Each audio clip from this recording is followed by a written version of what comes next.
Kurnool bus ప్రమాదంలో 19 మంది సజీవ దహనమయ్యారు. మృతదేహాల కోసం బంధువులు ఎదురుచూస్తున్నారు. DNA రిపోర్టులు రాగానే మృతదేహాలను అధికారులు అప్పగిస్తామన్నారు. మృతదేహాలను తరలించేందుకు అంబులెన్స్లు సిద్ధం చేశారు అధికారులు. చనిపోయిన 19 మందిలో 18 మృతదేహాలు గుర్తించారు. మరొకరిని గుర్తించే పనిలో పోలీసులు నిమగ్నమయ్యారు.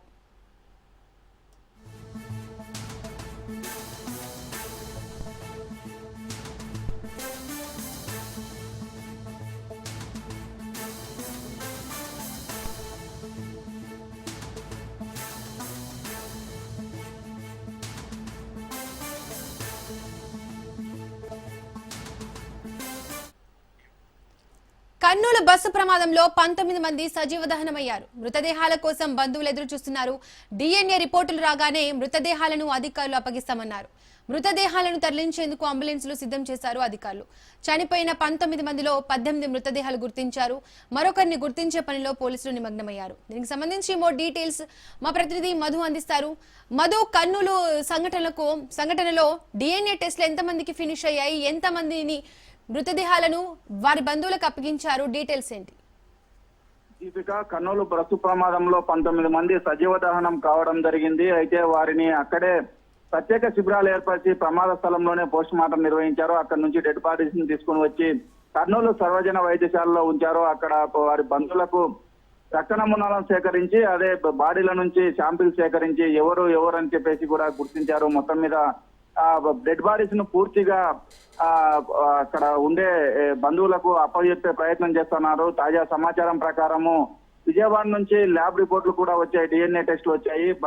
ఆ బంధువుల DNA టెస్టులను తర్వాత ఈ బాడీలో ఉన్న శాంపిల్ తీసుకొని ఎవరి వాళ్ళనేది ఇప్పటికే అధికారులు గుర్తించారు.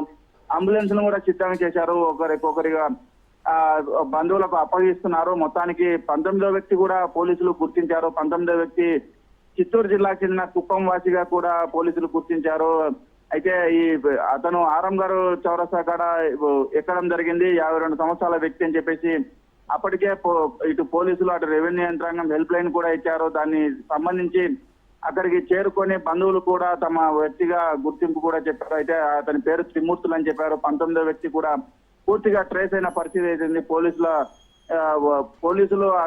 బంధువుల రక్త నమూనా తీసుకొని ల్యాబ్ కూడా పంపడం జరిగింది. ఇప్పటి వరకు 18 మందిని గుర్తించారు. DNA టెస్టులు పూర్తయ్యాయి. 18 మందికి బంధువులకు కూడా అటు తెలంగాణ, ఇటు కర్ణాటక, ఏపీకి సంబంధించి తర్వాత ఒరిస్సా ఎవరైతే మృతదేహాలను వారి బంధువులకు ఇప్పుడు అప్పచెప్తున్నారు. తాజా సమాచారం ప్రకారం SP విక్రాంత్ పాటిల్ దగ్గరుండి వారి బంధువులకు మృతదేహాలను అప్పచెప్తున్నారు.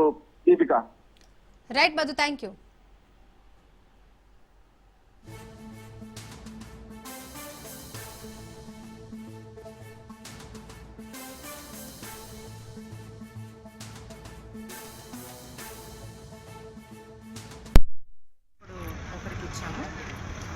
రాష్ట్ర ప్రభుత్వం ప్రకటించినటువంటి 5 లక్షల ఎక్స్గ్రేషన్ ఇవ్వడం జరిగింది. వాళ్ళ హృదయాన్ని కూడా కుటుంబానికి అందించడం జరిగింది. వస్తున్నారు, ఆన్ ది వేలో ఉన్నారు. ఎస్, 6 ఇప్పుడు ఒకరికి ఇచ్చాము. రాష్ట్ర ప్రభుత్వం ప్రకటించినటువంటి 5 లక్షల ఎక్స్గ్రేషన్ ఇవ్వడం జరిగింది. వాళ్ళ హృదయాన్ని కూడా కుటుంబానికి అందించడం జరిగింది. వస్తున్నారు, ఆన్ ది వేలో ఉన్నారు. ఎస్.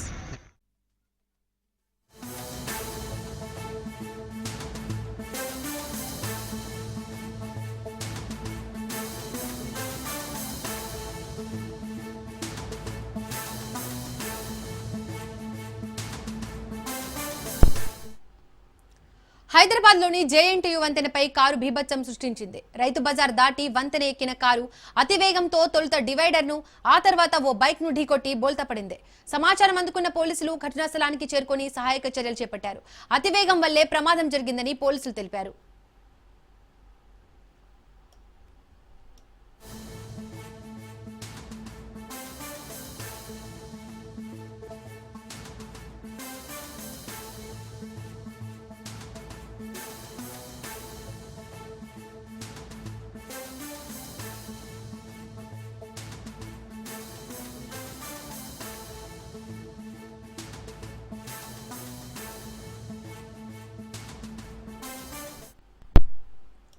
హైదరాబాద్ లోని జేఎన్టీయూ వంతెనపై కారు బీభత్సం సృష్టించింది. రైతు బజార్ దాటి వంతెన ఎక్కిన కారు అతివేగంతో తొలుత డివైడర్ ను, ఆ తర్వాత ఓ బైక్ ను ఢీకొట్టి బోల్తా పడింది. సమాచారం అందుకున్న పోలీసులు ఘటనాస్థలానికి చేరుకుని సహాయక చర్యలు చేపట్టారు. అతివేగం వల్లే ప్రమాదం జరిగిందని పోలీసులు తెలిపారు.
ఆంధ్ర ఊటీ అరకులో గిరిజనులు ఉరితాళ్లతో నిరసన తెలుపుతున్నారు. తమకు జీవనాధారమైన భూమిపై అటవీ శాఖ పెత్తనంపై తిరుగుబాటు చేస్తున్నారు.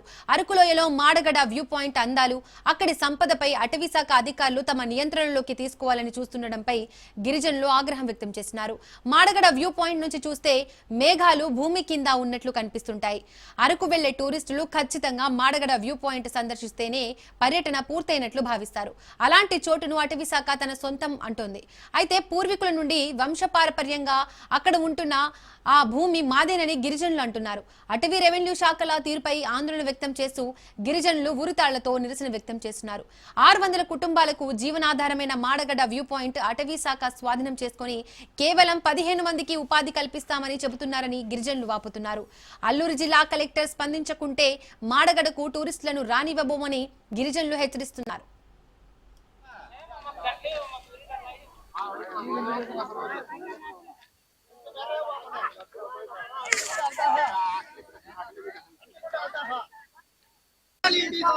వ్యూ పాయింట్ స్థలం ఫారెస్ట్ స్థలం కాదు. వ్యూ పాయింట్ స్థలం ఫారెస్ట్ కి సంబంధించిన స్థలం కాదు. టూరిజం ప్రతిపాదనను వెనక్కి తీసుకోవాలి. నశించాలి అటవీ శాఖ మొండి వైఖరి. నశించాలి అటవీ శాఖ మొండి వైఖరి. నశించాలి అటవీ శాఖ మొండి వైఖరి. నశించాలి. టూరిజం ప్రతిపాదనను వెనక్కి తీసుకోవాలి. టూరిజం ప్రతిపాదనను వెనక్కి తీసుకోవాలి. స్థలము అటవీ శాఖకు సంబంధించిన స్థలం కాదు. స్థలము అటవీ శాఖకు సంబంధించిన స్థలము కాదు. వ్యూ పాయింట్ స్థలము అటవీ శాఖ.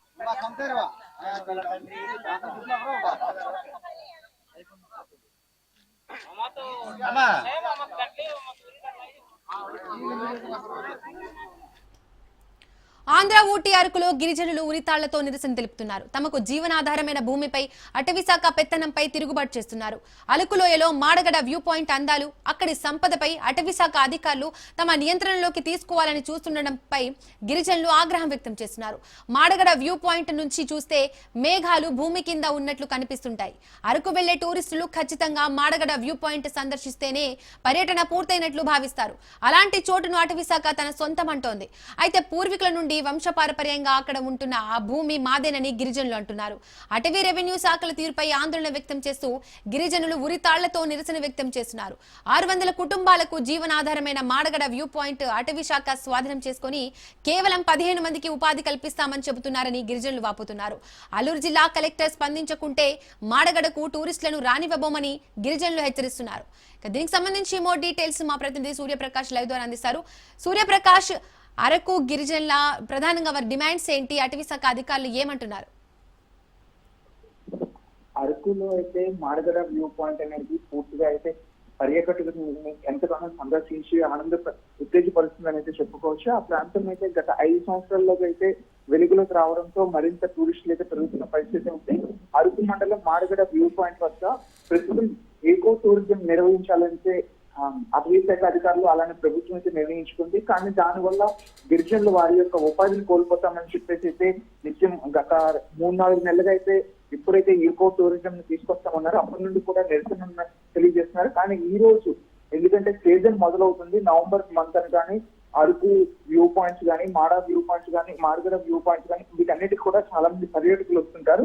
ఆ విధంగా రావడాన్ని అయితే వచ్చే ముందు ఇప్పటికి కూడా ఈకో టూరిజం తీసుకోవడంతో అటవీ శాఖ అధికారులు అక్కడ ఒక 15 మందికి మాత్రం ఉపాధి కల్పించి దాదాపు 600 మంది బతుకుతున్న ఈ యొక్క వాళ్ళ ఫ్యామిలీస్ మొత్తం కాస్త ఇప్పుడు 15 మందికే పరిమితం చేసి వారి యొక్క బతుకుల్ని ఇబ్బంది పాలు చేస్తున్నారనే ఉద్దేశంతో అయితే గిరిజనులు ఈ రోజు ఆ మాడగడ వ్యూ పాయింట్ ఏదైతే బ్యాక్ డ్రాప్ లో మేఘాలు ఒక మంచు పర్వతం కానీ అలానే పైన మొత్తం కూడా అందమైన మాడగడ వ్యూ పాయింట్స్ అయితే ఉంటాయి.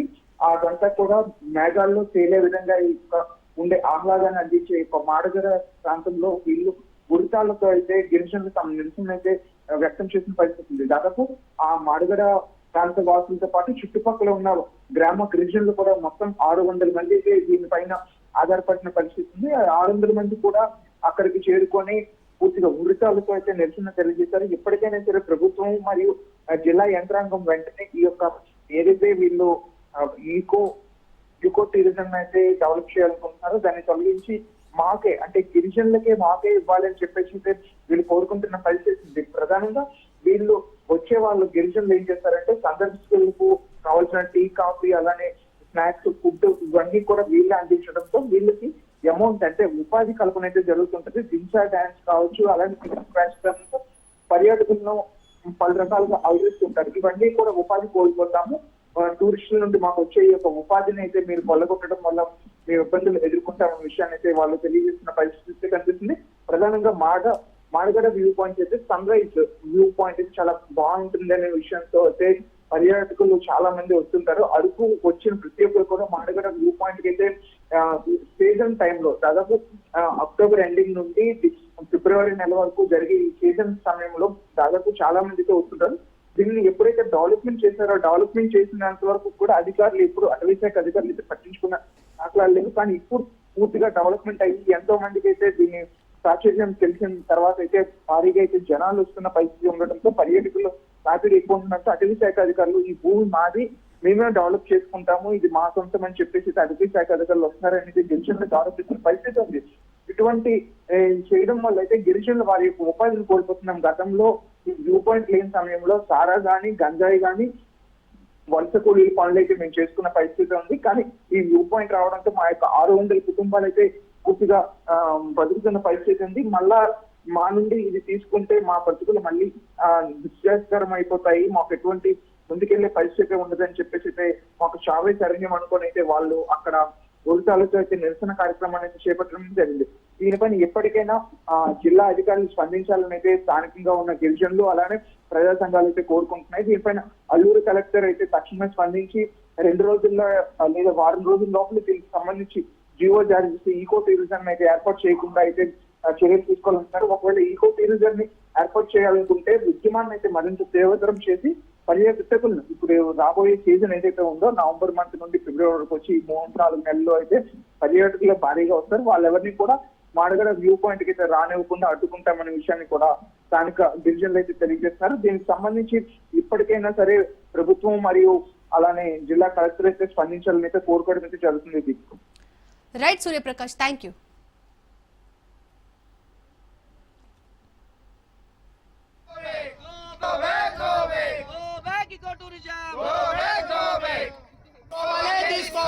టూరిజం ప్రతిపాదనను వెనక్కి కాదు, ఇకో టూరిజం ప్రతిపాదనను వెంటనే వెనక్కి తీసుకోవాలి.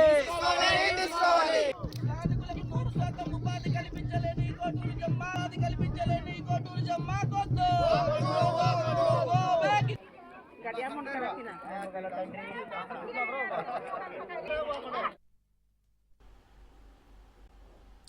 కాంగ్రెస్ పాలనపై బీఆర్ఎస్ నేతలు కేటీఆర్ హరీష్ రావు విరుచుకుపడ్డారు. కాంగ్రెస్ ప్రభుత్వం అధికారంలోకి వచ్చాక అన్ని కోతలేనని ఎద్దేవా చేశారు.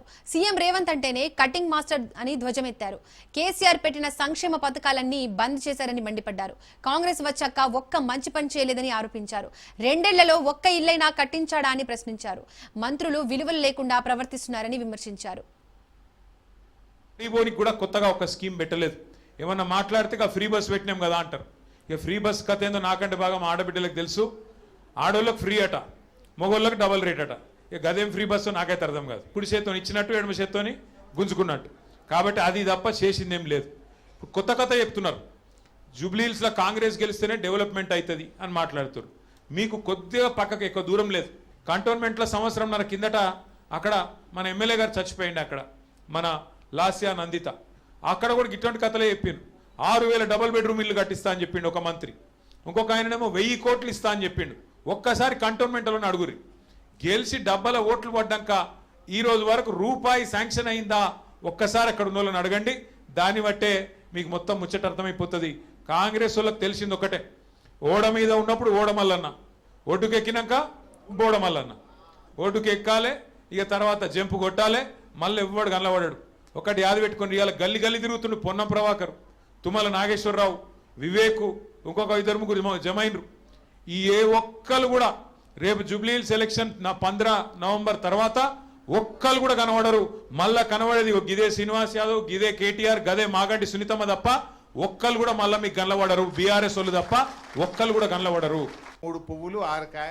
ఎటు చూసినా బిల్డింగులు కడుతుండే, ఎటు చూసినా కన్స్ట్రక్షన్ యాక్టివిటీ ఉండే. ఇప్పుడు ఏమైంది? 2 ఏళ్లలో 7 కాడ ఆగిపోయినాయి మొత్తం. రేవంత్ రెడ్డి వచ్చినాక అంత ఆగం. ఇవాళ కాంగ్రెస్ వాళ్ళ కథ ఎట్లుందంటే, ఇంట్లో ఈగల మోత, బయటకు పోతే పల్లకీల మోత. ఈ పంపకాల్లో తేడా వచ్చి మంత్రులు, ముఖ్యమంత్రులు రోజు దనుకుంటారు. టీవీ పెడితే కొండ సురేఖ బిడ్డ ఎట్లా తిట్టింది చూసిరా, మొన్న జూపల్లి కృష్ణారావు ఎట్లా మాట్లాడింది చూసిరా. వాళ్ళ పంచుకోవడంలో పంచాయతీలే చెబుతలేవు. మొన్న ముఖ్యమంత్రి కేబినెట్ మీటింగ్ లా మొత్తం వాళ్ళ బట్టలన్నీ ఇప్పి ఒక తిట్టుకోలేదని ఇవాళ కూడా ఒక పేపర్ పెద్దగా రాసింది. ఏ రకంగా దనుకున్నారు, ఎట్లా దనుకున్నారు, వాటాల పంచాయతీలు. వాళ్ళు ప్రజల గురించి చూస్తలేరు, వాళ్ళు దనుకోవడానికే సరిపోతలేదు. సో అందువల్ల ఇలా ప్రజలకు కూడా అర్థమైంది. అందుకే మళ్ళా కేసీఆర్ వస్తేనే ప్రజలకు మేలైతది. కేసీఆర్ ఉండగా హైదరాబాద్ లో 1,00,000 డబుల్ బెడ్రూమ్ ఇండ్లు కట్టించండు. ఇవాళ రేవంత్ రెడ్డి వచ్చినాక 1,00,000 ఇండ్లు కూలగొట్టిండు. అంతకు మించి కట్టింది అయితే ఒక్కటి లేదు. ఉన్నదా? ఒక్కటన్నా ఉన్నదా? దయచేసి ఆలోచన చేయండి. అంటే ఈ హైడ్రా బగాయించాలి. హైడ్రా బంద్ కావాలంటే కాంగ్రెస్ ను ఓడగొట్టాలి. పేదల ఇండ్లు కూలద్దంటే కాంగ్రెస్ ను ఓడగొట్టాలి. రేవంత్ రెడ్డి ఏమంటాడు? నేను 1,00,000 ఇండ్లు హైదరాబాద్ లో బస్తీలు ఖాళీ చేపించిన, రాత్రి ఆదివారం పూట చూసి కూలగొట్టినా, అయినా నాకే ఓట్లేసి ఇంకిని కూలగొడతా అన్నాడా? రేపు అంటాడా? అరే నువ్వు తప్పు చేసినవురా, గరీబోళ్ళ ఇండ్లు కూలగొడుతున్నావు, పెద్దోళ్ళ కూలగొడతలేవు, మా గరీబోళ్ళు ఎంబడబడ్డావు అని బుద్ధి చెప్పాలంటే కాంగ్రెస్ ను ఓడగొడితేనే రేవంత్ రెడ్డికి సోయొస్తుంది. ఏపీకి మెంతా తుఫాన్ ముంచుకొస్తోంది. బంగాళాఖాతంలో అల్పపీడనం వాయుగుండంగా బలపడింది. ఆగ్నేయ బంగాళాఖాతంలో వాయుగుండం కొనసాగుతోంది. సోమవారం అర్ధరాత్రి లేదా మంగళవారానికి తీవ్ర తుఫానుగా మారుతుందని వాతావరణ శాఖ వివరించింది. తుఫానుగా మారాక ఉత్తర వాయువ్య దిశగా కదులుతూ మచిలీపట్నం, కళింగపట్నం మధ్యలో కాకినాడ సమీపంలో మంగళవారం సాయంత్రానికి తీరం దాటే అవకాశం ఉందని పేర్కొంది.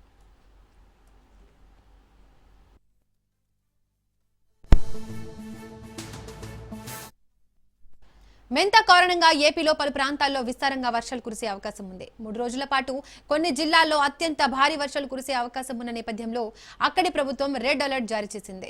మత్స్యకారులు వేటకు వెళ్లరాదని చెప్పింది. విశాఖపట్నం, మచిలీపట్నం, కృష్ణపట్నం, నిజాంపట్నం, గంగవరం, కాకినాడ పోర్టులకు 1వ నెంబర్ హెచ్చరికలు జారీ చేసింది. తుఫాను కారణంగా గంటకు 110 కిలోమీటర్ల వేగంతో గాలులు వీయొచ్చని ఏపీ రాష్ట్ర విపత్తుల నిర్వహణ సంస్థ తెలిపింది. ప్రజలు అప్రమత్తంగా ఉండాలని చెప్పింది. తుఫాను తీవ్రతను బట్టి బయటకు వెళ్లాలని సూచించింది.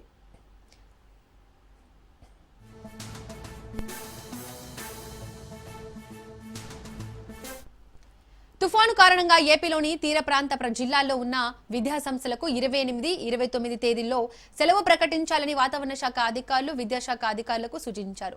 దూర ప్రాంతాలకు వెళ్లేవారు ప్రయాణాలు వాయిదా వేసుకోవాలని పేర్కొన్నారు. భారీ వర్షాలు కురిసే అవకాశం ఉండడంతో మచిలీపట్నం, దివిసీమ, విజయవాడ, గుంటూరు, ఏలూరు, గోదావరి జిల్లా ప్రజలు అప్రమత్తంగా ఉండాలని అధికారులు కోరారు. రైతులు వ్యవసాయ పనుల్లో జాగ్రత్తలు తీసుకోవాలని, పంటలను రక్షించే చర్యలు ముందుగానే తీసుకోవాలని అధికారులు సూచించారు. లోతట్టు ప్రాంతాల ప్రజలు అప్రమత్తంగా ఉండాలని, తుఫాను సమయంలో అత్యవసరమైతే తప్ప బయటకు రావద్దని అధికారులు హెచ్చరించారు.